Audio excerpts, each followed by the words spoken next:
Welcome to Pioneers in Payments, where payments experts share their insights. Now, here's our host, Donna Blum. Hello, everyone, and welcome to this edition of Pioneers in Payments. Today, I have the pleasure of speaking with Marc Badalucco from Impact Payments Recruiting. Hi, Marc. How are you? I'm doing great, Don. About yourself? I'm doing well. Thank you so much for joining us here today.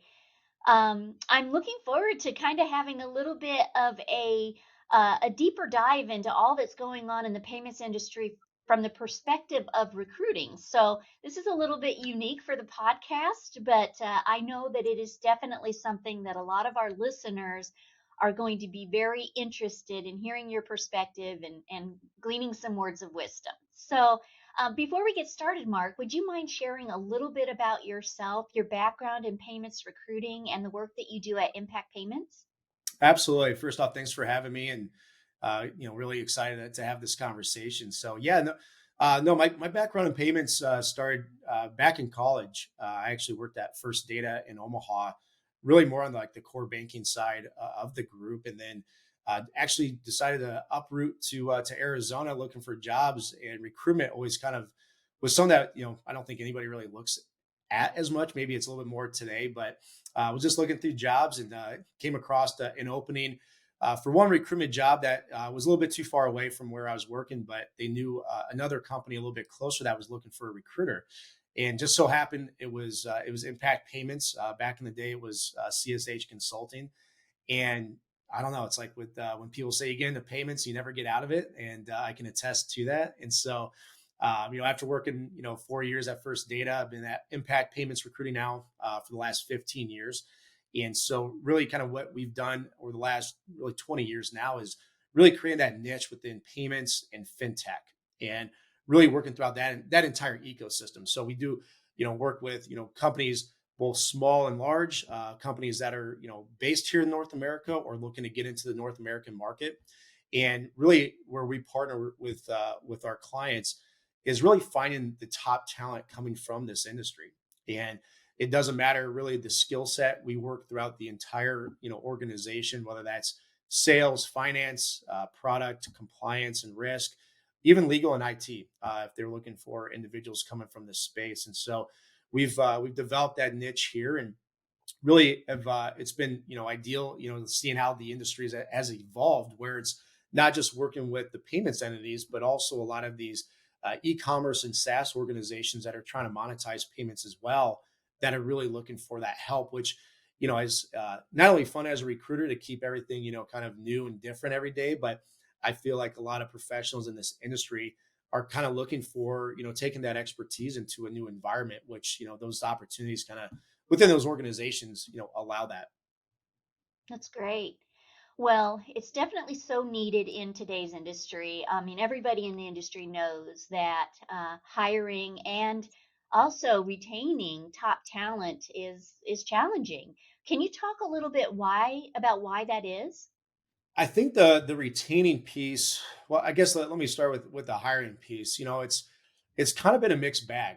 I think as of right now with the hiring, there's so many people that are looking for jobs right now, and so the market is extremely competitive. You see these layoffs coming from Block and PayPal, and mergers and acquisitions that they kind of they have two people doing the same job, and one person gets the short end of the straw, so they're looking. And so it's really made it more of a challenge of competing with hundreds, if not thousands, of people looking for jobs. On the flip side of that, I feel from a company perspective, the challenge that I'm finding on our day-to-day conversations is a lot of it has to do with the internal process. You talk with a lot of these companies that they have openings for 5-6 months at a time, and you're kind of scratching your head going, how do you have a job like this open for this long when there's so many people within the skill set that are looking for work? And I know, because we're inundated with these calls coming from candidates on a daily basis. And it really is what we've been advocating. Clients that either are using us or just asking for our insight, is advocating of looking through like your internal talent acquisition group. You have an ATS system for a reason. Do your people know how to use that? Because a lot of times, if you're posting these jobs, you probably have that right individual you're looking for that applied 3-4 months ago, that either got ghosted, or they got that that standard thanks but no thanks email out there. And so it's really kind of we put it back a lot on the companies to say it's really your job to make sure that your talent acquisition team is really set up for success, that they understand what you're looking for, that you as the hiring manager are talking with them on a daily or weekly basis to see what the candidate flow looks like, but also having insight into your job postings to see who's applying and helping vet those individuals out, or you can streamline the process to get that talent in a much faster manner. And so, it's I feel like from that perspective, but also when these individuals are looking for work, there's so many different acronyms, in payments, right? And so making sure that you're using the correct verbiage when you're applying for jobs, that the internal teams understand that there could be three different words used for the same thing, at the end of the day. And so it's kind of a complex, question, because there's so many different challenges, to the hiring process right now. But, once those individuals are, have hired the right individual, I think it's all about, that we hear all the time that people are looking for is they just don't feel like they're valued. They don't feel like they're heard. And so, you know, going back into, I feel like the pandemic, a lot of companies, they kind of show their true colors for good and or for bad. And, a lot of individuals are looking at that going, where do I go and where do I feel the most valued within this organization? Am I compensated correctly? Do I feel like I'm a voice, or am I just a number? And if you don't have those right pieces in place internally, it's really hard to retain that talent, especially, from the, I think probably the most obvious from a compensation perspective, where it is still a competitive industry. We're not back in 2008 where we're trying to get, the best talent for the, pennies on the dollar. It's still a very good paying market. And so making sure that, you have all those things in place, going back to, as an employer, working with your internal team, whether that's um, looking at compensation, making sure that that's something that's number one priority, making sure that the culture, fosters a good environment. I don't know if there's ever that work-life balance per se, but, trying to find out what their specific people are looking for and what motivates them at the end of the day. And I feel like once we have those in place as an organization, you're going to retain a lot more of that talent because there's so many, competitors out there that are hiring that, can provide, what their current folks are looking for, which, ultimately has them, leaving them, to go and look at new opportunities. Right.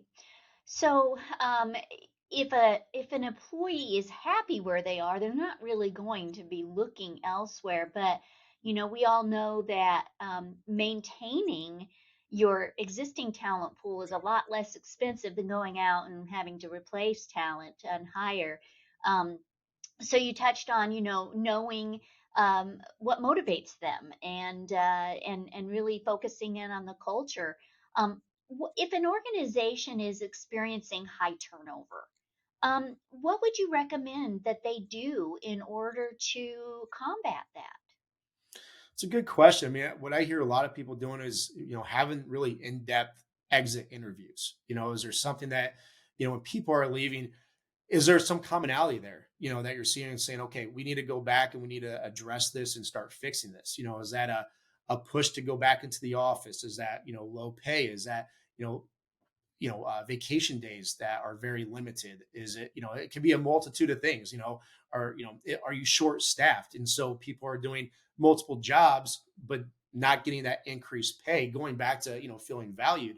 But I think that's the number one thing is kind of why are people leaving, and in those exit interviews, you can really bring up, some of the key factors there of why are these individuals leaving and what can we take back with that to the executive team that we can make those challenges. And then it's really, the job of the executive team to really, implement those changes, ASAP, to make sure that they don't lose anybody else. As we're well aware of, we're only as good as an organization as our employees, right, and our customers. And it's the same thing of why are customers leaving us, why are employees leaving us. And if we don't know and we're not having those conversations, then it's hard to fix. But if you are addressing those during those exit interviews, it really kind of helps the entire team to take a holistic view into what changes need to be made, and implement those changes, right away. Yeah, that's great advice. Really valuable information to help. sort of, right the ship and ensure that employees, new hires, will stay for the long term. Well, let's talk a little bit too about the fact that many financial institutions they have openings and they're having a hard time finding the right talent to fill those positions. So, what would you say is some advice that you would give to hiring managers that would help them to kind of rise to the top and be chosen over other openings? Yeah, I mean, I would kind of going back to working with your internal team first off, if that's the direction that you're choosing. As a recruiter in this industry, I'd say utilize your resources like ourselves here at Impact that have an insight into the talent, what they're looking for, and they can have a quick turnaround time of having really solid individuals in place that you can have those conversations. Understand that cash flow can be tight though as well, and if you're not doing that, then that's where you need to take the responsibility of really training up that internal staff of when you do have a job posting. It's not just your standard job posting that's it's not detailed. It's hard for a candidate to look at to say what exactly are you looking for here, what are the benefits that you're offering versus XYZ down the street out there, and really working to say, once we have that in place from a job posting perspective, making sure that the process is streamlined as possible. I don't know what switched over the last, 1.5, 2 years, but the 12, 15 interview process is just egregious to me. If you know what you're looking for and you have communicated that effectively down to your team or your recruiting partner, you should understand that if you have the right individual after at least 3 conversations. If you want that collaboration from other stakeholders within the organization, completely get it, and I completely support that. But there has to be a sense of urgency, because that's where I feel like that's the biggest pain point with candidates looking, where they might be the perfect fit, but they're not going to go through this process where it's a full-time job, because then that starts getting some doubts in their mind of do these individuals really understand what they're looking for? Like, what am I getting myself into? Whether I'm actively looking or I'm passively looking, you're being interviewed as an employer as much as you're interviewing that candidate. And that's something that people need to keep in mind, because that's where I feel a lot of people are bowing out of the interview process because they're just dragging their feet. And I don't understand it, especially if it's an immediate opening that you need. And let's face it, this industry is big, but it's small as well. Everyone has their own network. You should be able to identify as the hiring manager what are the key components that this person needs, not only from a skill set perspective, but from an intangible, from like a culture perspective, as well. And then really identifying, how many interviews do we really need to have to make sure that we have the right individual, and letting them do what they're being hired for. So that's my biggest piece of advice, is really cutting down all these interviews and just streamlining the process as much as possible, and taking it upon yourself, where if you're the hiring manager, a lot of times you only have a certain time frame to find that individual before that job rec's taken away. Really put that upon yourself, so you're not just downloading, hey, here's a job description that's very just broad to your team and expecting them to find the individual. Work with your partners, your stakeholders internally, externally, to make sure that everyone's on the same page, to make sure that once they identify that resume coming in, they can get on the phone with them right away. That's good. In some ways, you think about like a customer, you wouldn't want to keep them waiting, right? You want to be responsive and reactive. Otherwise, that client is going to be dissatisfied. And I think it's really important to remember that these employers they are being interviewed by these top candidates, right? So it goes both way. There's always a risk if they take too long with the whole interview process, that top candidate's going to get a job offer elsewhere and they'll just miss the boat. Absolutely. And it's any candidate that's looking right now, they're talking to at least 3 to 5 others, and I think that's where employers need to keep that in mind, is you're not the only company on the block that's hiring. And it's kind of a self reflection opportunity to say, Are you okay with that? Are you okay with losing good talent? You okay getting, your number three, number four, pick because the top person, bowed out, throughout that process? Well, let's focus in a little bit on the job candidates now. If somebody is looking to make a career change, what kind of advice would you have for them to stand out and get noticed by employers? That's a great question, and one that we have, gosh, multiple times on a daily basis. Going back to like, just the small industry nature, of payments and fintech is first off, you utilize your network, but from there, where my biggest pain points from candidates right now is, they're applying to all these jobs and they're not being heard back. And what I tell everybody is, outside of your network, when you're applying for jobs, whether that's through a website or through LinkedIn or a job posting or job board posting, that is find out who the hiring manager is. Find out who the talent acquisition leaders are, and find their email addresses. There's great tools like Hunter.io that if you don't know that, how that email address is formatted, they can help you find that. But then don't just rely on, applying and then just sitting and waiting. Get assertive, find out who the stakeholders are there, and get your resume emailed directly to them and let them know that we've applied for this position. And that way, that you're at least, contacting, either that recruiter or talent acquisition person that posted the job, or the person that, might this job might be reporting into, and you have a much better shot, to get your foot in the door. Let me ask you too, if let's say a job candidate knows some individuals that work at the company that they're applying at, is it a good idea to reach out to them and ask if they would forward their resume to the hiring manager as opposed to coming in through a job board? Should they leverage those kinds of relationships that they might have with other current employees?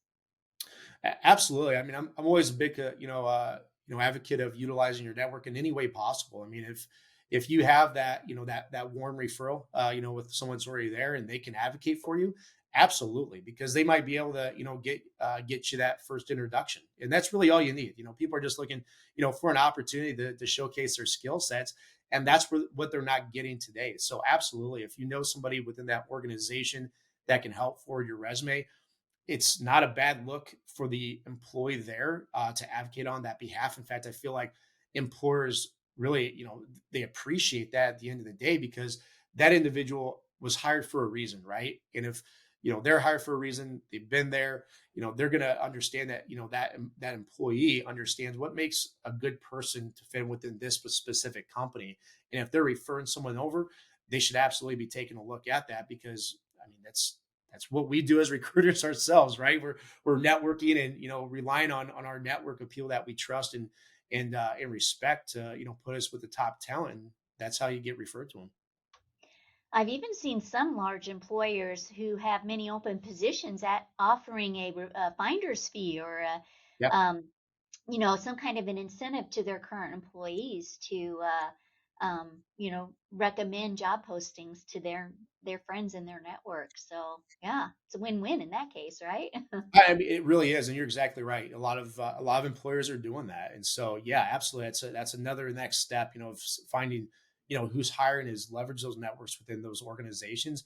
And if you don't, find other resources. There's a lot of recruiters in this space, outside of even ourselves, right? That you can find, and get your foot into the door there. So it's one of those things I tell people: if you can look at yourself at the end of the day that you've tried every avenue, then you did what you could, right? But if there's something that you didn't do that you could have, make sure you're checking every single box, because at the end of the day, it's a tough market right now, and you have to be assertive and you have to utilize every resource that you have available, to get that opportunity. Great. Well, I want to just kind of get a little bit of perspective from you too. As you've worked with individuals over the course of the last several months, what is it that they are primarily looking for? Like, what makes a an employee an organization rise to the top of their list? Is it pay? Is it the ability to work remote? What kinds of things are you seeing that top talent are really wanting to see from an employer? It's kind of a combination of some of the things that you just hit on. We get a lot of people that are looking right now because they have been working remotely, and now it's a forced work, back to the office on a daily basis. And people have been accustomed, to a different lifestyle over the last few years, right? And so, that's important for them. Pay is always, a good thing that they're looking for, and that's what we always try to advocate as well. Is if you go on like our website, we do a salary guide that's just pertinent to payments. A lot of companies, I feel like they fail on the compensation side because they go to like a pay scale, which is payments and 20 other industries, right? And it's you got to understand what the market value is of your employees. And so not only taking those two things, which I feel like are always going to be there, right? I think that's, people are going to want that flexibility. People are obviously going to want to be well compensated for the work that they're putting in. But a lot of, individuals, because of the different, technologies that are, being implemented into this ecosystem, is they're looking for these new products that, they can sell, they can create, that really kind of takes their expertise in payments and puts that into something new, to drive that passion that they've had and getting away from the mundane, just, day in, day out doing the same thing. So, innovation's key. Growth is still right up there as well, where there's a lot of candidates that, they're not actively looking necessarily, but they're starting to see that if I'm going to stay in this company, I'm going to have to be content with this job for the next 5, 10 years because the person above me is not going anywhere. And so if you can offer that growth, especially at a more, expedited, process there, that's going to attract a lot of, individuals. So, Mark, you just mentioned that you have some information on your website about what individuals in the industry are paid. Let's say that somebody goes to that and they see I'm a sales rep in in this space in payments, and I'm grossly underpaid according to what the industry standard or average is. Do you advise that they go to their current employer and use that as a negotiating tool, or should they just automatically start looking elsewhere? It all depends, if they're happy with their current employer outside of that, then absolutely. I mean, I think, it's important, for individuals that, let's face it, we spend more time at work than we do with our families, and obviously, things aren't getting cheaper, right? And I think it's a good conversation to have, and it kind of gives you an opportunity to see how your employer is going to react, right? Are they going to hear you out and keep a good talented person on board, or are they kind of at the end of the day pushing you out the door to look elsewhere, right? But I would say anybody in this industry, it's I feel like it's always, they're open to hearing conversations, right? Doesn't mean that you're disloyal to your company, but it's always good to just see what's going on within the industry out there. And so, if you're disgruntled, about some other things, then maybe it is a good idea to, start looking at some new opportunities. But, always kind of, seeing what's out there. I think it's always worth, bringing up with your boss to, try to negotiate, a package there, and that's what we really try to advocate with our clients when we're doing a job intake is, what exactly are you paying? Is this at market rate? If there's some challenges out there, educating them of not, not trying to force our hand, but just saying, here's what we're seeing out there. We can give you some examples. And we've had candidates reach out to us to saying, I feel like I'm underpaid, because our job, our salary guide is very broad, right? So, locations go in, the types of jobs, and, like from a sales perspective, are you going after SMBs, enterprise accounts? What does that look like, right? And so we try to educate both, the candidates and, clients before, I guess from a candidate perspective, before you go out there trying to negotiate anything, is really educating them to say, are you underpaid or are you not? And then, kind of taking the next appropriate action, from there. Because sometimes it's a hard time and they feel like they're underpaid, but at the end of the day, they're actually making, more than market rate, for what they're doing out there. So, long answer to your question, but obviously, they're more than welcome to reach out to us if they're looking at our information just to walk that through before they have that. But, I think from the growth perspective, you should always be looking at ways to, increase pay out there. I like to think too that employers who really value that employee. They would want that employee to come to them first and give them an opportunity to keep them as opposed to having them just leave. So yeah, I think it is probably a wise decision just to go ahead and have that conversation.